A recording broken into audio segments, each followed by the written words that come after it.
না দেখুন, আমি তো সবচেয়ে বড় কথা যে জামাত তো ধরেন কেন্দ্রীয়ভাবে নির্বাচিত হওয়ার পরপরই তারা এমন একটি ঘোষণা দিয়েছিল।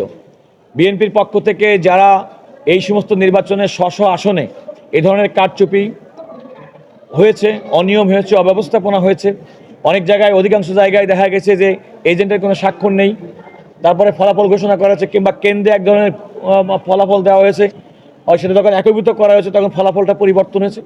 এ ধরনের অভিযোগ আমি আইনজীবী হিসেবে আমার কাছে এ পর্যন্ত আমরা আপনি যেটা বললেন 3টি ফাইল করেছি, এছাড়া আমাদের কাছে আরও কয়েকটি মামলা, আরও 5টি মামলা আমাদের সামনে কাছে আছে, যারা বিএনপি প্রার্থী, যারা প্রতিদ্বন্দ্বী জামাত কিংবা অন্যান্য প্রার্থীর বিরুদ্ধে। আমাদের এমনও প্রার্থী আছেন যিনি কিন্তু শুধুমাত্র প্রতিপক্ষ জামাত না, প্রতিপক্ষ স্বতন্ত্র প্রার্থীর বিরুদ্ধেও মামলার জন্য আমাদেরকে ইনস্ট্রাকশন দিয়েছেন।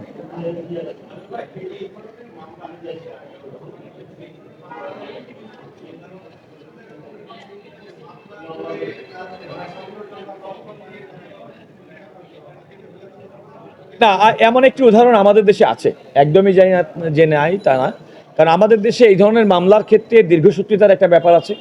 একটা পর্যায়ে গিয়ে প্রতিদ্বন্দ্বী প্রার্থীরা তাদের আগ্রহ হারিয়ে ফেলেন, সেটি একটি কারণ আছে।